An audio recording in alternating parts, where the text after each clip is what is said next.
એના પછી આપણે ઇલસ્ટ્રેશન નંબર 4.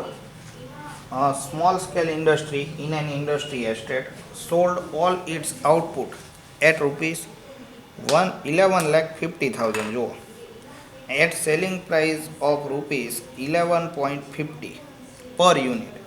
એટલે તમને સેલિંગ પ્રાઇસ પણ આપી દીધી અને ટોટલ સેલ્સ પણ આપી દીધું.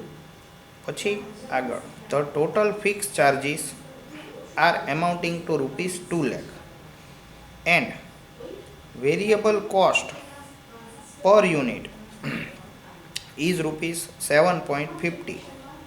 હવે જો આગળ તમને એક જેન્યુઇન ક્વેશ્ચન પૂછ્યો છે, the management want to reduce its selling price to 10 per unit. જો અત્યારે સેલિંગ પ્રાઇસ કેટલી છે તો કે 11.50, જેમાંથી કંપની શું કરવા માગે છે, પોતાની સેલિંગ પ્રાઇસ 10 રૂપીસ કરવા માગે છે and to maintain same amount of profit as before. એટલે કે અત્યારે જે પ્રોફિટનું લેવલ છે એ જ પ્રોફિટનું લેવલ મેન્ટેન કરીને રાખવા માગે છે. તો આગળ તમને ક્વેશ્ચન પૂછે છે, how many units should be produced and sold to give effect to the decision. જો ₹10 કરવું હોય તો તમારે કઈ રીતે આની ગણતરી કરવી? તો સૌથી પહેલાં તો તમારે પ્રોફિટની એમાઉન્ટ ફાઇન્ડ આઉટ કરવી પડે. શું ફાઇન્ડ આઉટ કરવું પડે?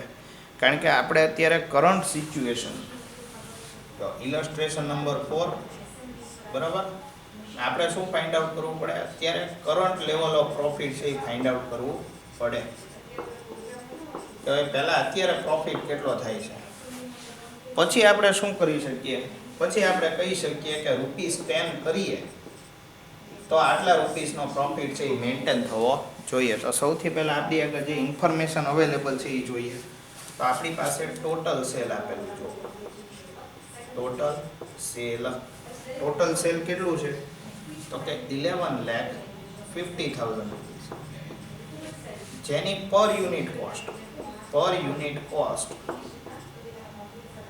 યુનિટ સેલિંગ પ્રાઇસ કેટલી છે? 11.50. હવે તમે જોવા જાવ તો નંબર ઓફ યુનિટ તમારે કરવું હોય કે ભાઈ અત્યારે કેટલા નંબર ઓફ યુનિટ સેલ થાય છે, produce and cell. Okay, produce and cell હાલ અત્યારે કેટલા નંબર ઓફ યુનિટ થાય છે? તો તમારે કાંઈ ન કરવું પડે, ફોર્મ્યુલા મૂકવી પડે કે ભાઈ ટોટલ સેલ્સ ડિવાઇડેડ બાય પર યુનિટ સેલિંગ પ્રાઇસ. એટલે કે આપણે જોઈએ તો આપણું જે ટોટલ સેલ છે 11,50,000 છે, બધી ઇન્ફોર્મેશન અવેલેબલ છે. પછી પર યુનિટ તમે સેલિંગ પ્રાઇસ જુઓ તો 11.50. ઓકે, હવે તમે આ બંને ડિવાઈડ કરો, 11,50,000 divided by 11.50, that is 1 lakh. કેટલા નંબર ઓફ યુનિટ થયા? તો કે નંબર ઓફ યુનિટ્સ તમે અત્યારે 1 lakh number of unit produce and cell કરો છો અત્યારે. ઓકે, એટલે કે અત્યારે આપણે કેટલા નંબર ઓફ યુનિટ બનાવીએ છીએ? તો કે 1 lakh નંબર ઓફ યુનિટ બનાવીએ છીએ અને આપણે સેલ કરીએ છીએ. ત્યારે આપણે અત્યારે કરંટ સિચ્યુએશનમાં 11,50,000 નું સેલ કરીએ છીએ અને એની પર યુનિટ જે સેલિંગ પ્રાઇસ છે 11.50 થાય છે. ઓકે, એટલે આપણને એટલી ખબર પડી ગઈ કેટલા નંબર ઓફ યુનિટ આપણે અહીંયા આગળ પ્રોડ્યુસ અને સેલ કરીએ છીએ. હવે જુઓ, હવે ફરીથી એક વખત હું તમને યાદ કરાવડાવીશ. દાખલાઓ ગમે એટલા ટ્વિસ્ટ થાય, આપણો રસ્તો છે એ કોમન રહેશે. એટલે કે આપણું જે ઇન્કમ સ્ટેટમેન્ટ છે, મેં તમને જે સ્ટાર્ટિંગમાં જ ભણાવ્યું હતું એ શું ભણાવી દીધું હતું? Income statement. બરાબર.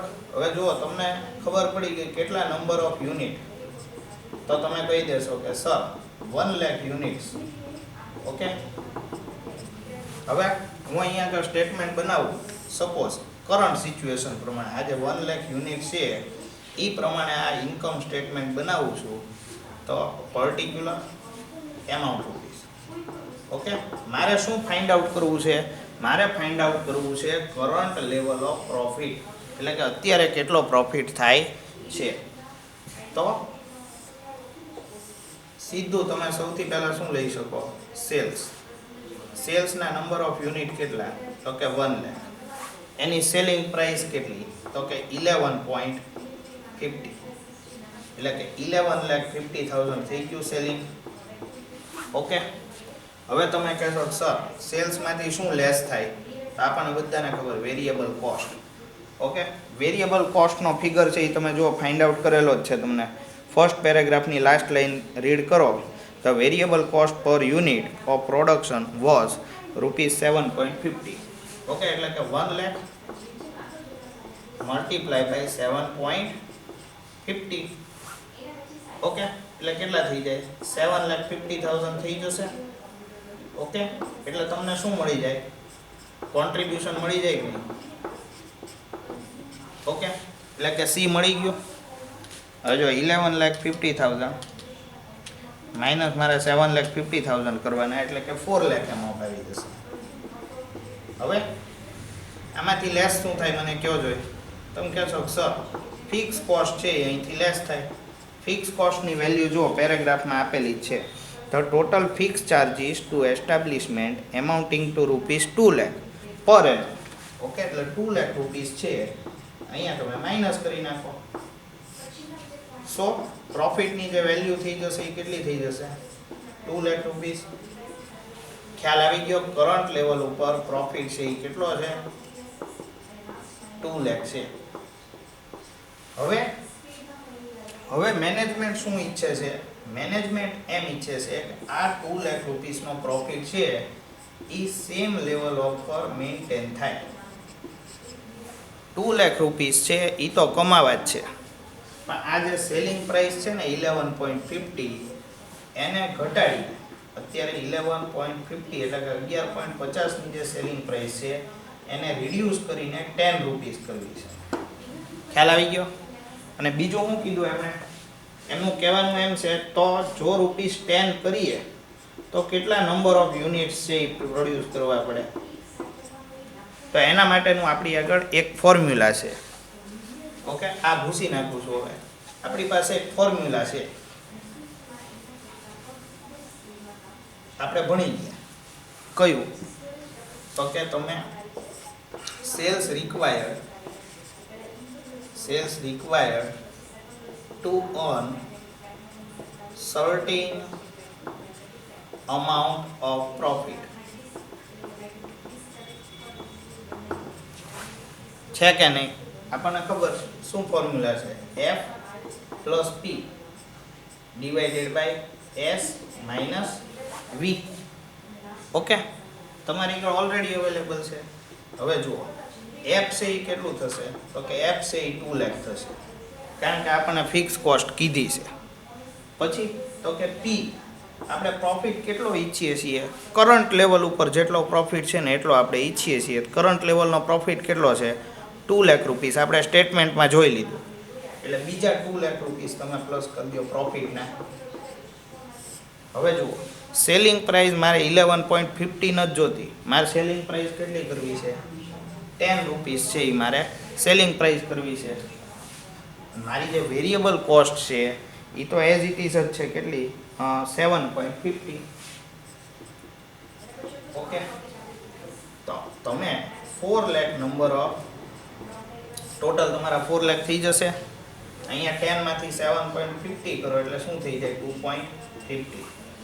હવે તમે 4 લાખ ડિવાઇડેડ બાય 2.50 કરી નાખો એટલે 1,60,000 યુનિટ્સ તમારે સેલ કરવા પડે. ઓકે, જોઈ લઈએ. બસ આવી ગયો જવાબ. હવે નીચે તમારે નાનું એવું લખાણ કરવું પડે. If company wants to reduce selling price